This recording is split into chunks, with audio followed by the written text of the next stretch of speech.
Hello everyone, welcome back to latest update series of Drishti IAS. This is Divya Kavatra and today we meet to discuss a very important topic, that is smart paint.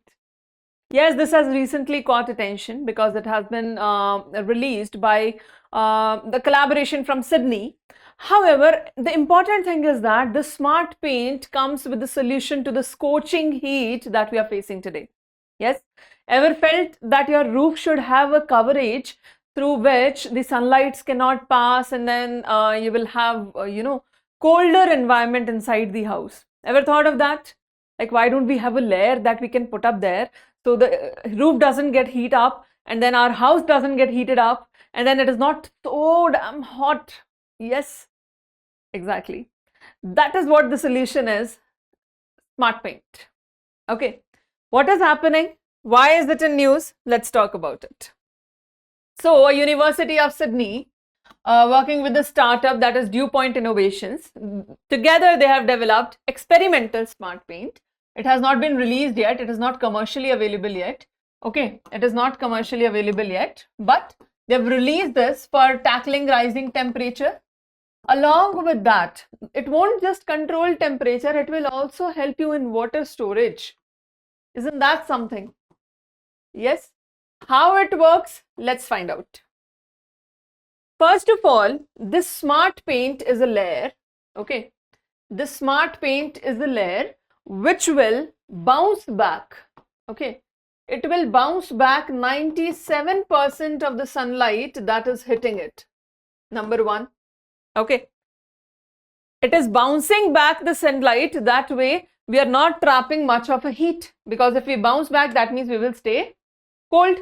And if we are bouncing back 97% of the incoming sunlight, the paint will reflect most of it, but still it will absorb infrared wavelength as heat. 3% of infrared wavelength as heat. Now all we have to do is deal with this 3%. 97% has anyway bounced back. Yes, it has anyway bounced back. And if this has bounced back, naturally our surface is not going to get heated up. Can we say that our surface won't get heated up? Exactly. Now this is like a super mirror. Like, it is bouncing back 97% and light bounces off. Heat is never absorbed. If this is bouncing, how are you to absorb the heat? You will not absorb the heat naturally, right? But to talk about this 3%, what they're doing is this infrared wavelength, right? For this tiny amount that does get into the paint has a special technique of converting this into a special type of heat wave. Okay, what it will do is it will convert this into a special type of heat wave, and through this energy, it will actually cool down the surface even more. How so? This heat wave is infrared light. Okay, what is this heat wave? This is infrared light. How will it work? This infrared light will get, it cannot trap into the Earth's atmosphere, right? This specific wavelength. So this will get shooted out straight through the air into the vacuum. This will be shooted out straight out of the environment, because you must know that environment's capturing capacity, the structures depend upon the wavelength of the light, right? Wavelength of the rays. And if the wavelength is different, it will get absorbed differently. So this wavelength will directly get shooted out of the environment into the space vacuum without ever getting accumulated into the Earth atmosphere as well. Not just our roof, it won't get accumulated in the Earth atmosphere as well. That's why this is environment friendly also, right? And while it is doing this, what will happen is, since this layer will become cooler, yes, this layer will become cooler as compared to the air above it that is still hot because of the heat, right? The air above the surface will still be hot because of the heat, but the surface will be very cool. Now this difference, the hot air and the cold air, you see the cold surface and the hot air, when they mix up, they form droplets. How do they form droplets? Imagine a glass of water Imagine a glass of water that you've just taken out of the freezer, not the refrigerator, the freezer, and it is extremely cold, and you have pulled it out and kept it on the table. Do you see that when you keep it outside in the heat, it develops droplets? Yes. On the edge of the glass, do you see droplets developing? Yes. Have you ever seen that? Water starts dripping down from the edges of the glass. Yes. Is the glass leaking? No. So where did the water come from? Where did the water come from? This happens when the surrounding air is warm, but the object is cool or very cold.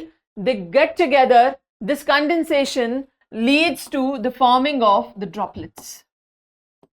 Right? This leads to the forming of the droplets. Same thing is going to happen to this layer of our roof. Let's say this is the layer of the roof. The air above it is warm. However, the surface itself is cool. Now this difference will again act like the same thing. Yes. So our roof will also get droplets.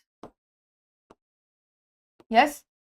All these droplets will be constantly formed throughout the day. You can collect these through a pipeline system into a tank. Right? Into a tank, and this is how you will also get water storage without using any electricity, without using any power. Because see, our ACs work on the same panel. The air conditioners, they work similarly. That is what they do. They take in the air. That's why you see AC has a dispenser. You see the AC has an outlet for water. Throughout the day, whenever you are running your air conditioner, it keeps disposing out water. Does it not? It does that, right? That is the same thing. But that works on electricity. This is working on the same capacity, same structure, without using any electricity. It is working naturally on its own through the process. Yes.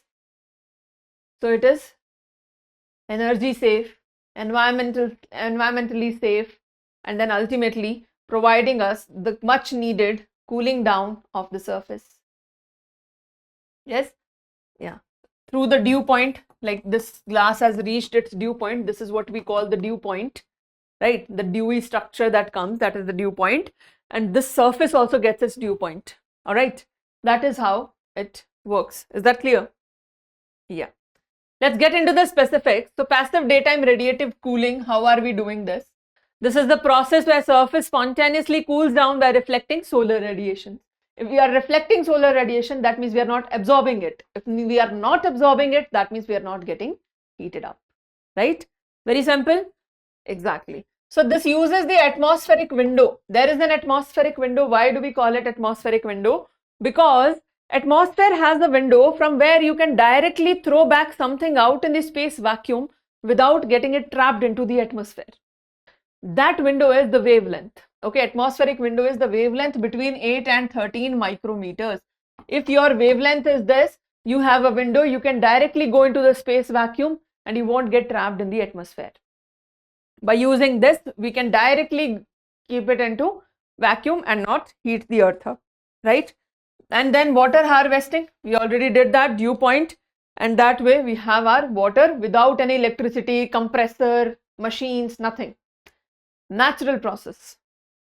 Clear? Yeah. What are we using though for this? The base polymer is engineered by, it is engineered using PVDF-HFP, right?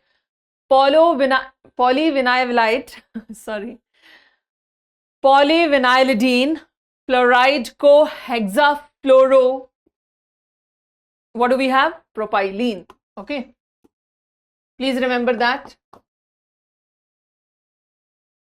This is poly, this is vinylidene, this is fluoride, and this is co-hexafluoropropylene, right? Hexafluoropropylene. Clear? You understand the name? Poly, vinylidene, fluoride, hexafluoropropylene. All right. Hexafluoro propylene. This is the name. Please remember the name. Very important for prelims. The microscopic porosity it has, very smooth, contains micropores. All right. If you zoom it in, from the surface it is very smooth, but if you zoom it in a lot, you will see micropores like these. These micropores take up that moisture. They take up that moisture and form the dew point. Clear? These micropores are playing the major role here. They are structurally designed to match the wavelength of sunlight, so it gets bounced back, right? So there will be light scattering, absorbing will be very less, and that is how this entire paint is going to work. 97% of it will be reflected back, and it will remain 6 degrees cooler than the ambient air and 25 degrees cooler than the traditional rooftops. Okay. How much water in optimal condition? You can get 390 ml of water per square meter per day. That is how much water you can produce, and energy consumption, obviously it will be cooling down. Water collection will also be there. So it is 100% passive and will require zero electricity. Zero electricity is required to do this entire process. However, it is still under study, and they have presented this. Other aspects will be studied down, other effects will be studied down, and then we will see whether this is feasible for us or not. So it is environmentally significant as well. India Cooling Action Plan, it also aligns with that, and addressing water stress also it aligns with that, and then urban heat island effect also it aligns with that. Yeah. So large scale application can be found through this. We can increase cities overall benefits through this, but we have to see whether it works or not. Only then it will be commercially available, and once it is commercially available, only then we will be able to use it. So that is smart paint for you. I hope you understand that. Yes, yes, the entire mechanism, how it is working. Clear? All right. Let's solve a question on this, shall we? Let's solve a question based on this. Yeah, this is the question for you based on the same scenario.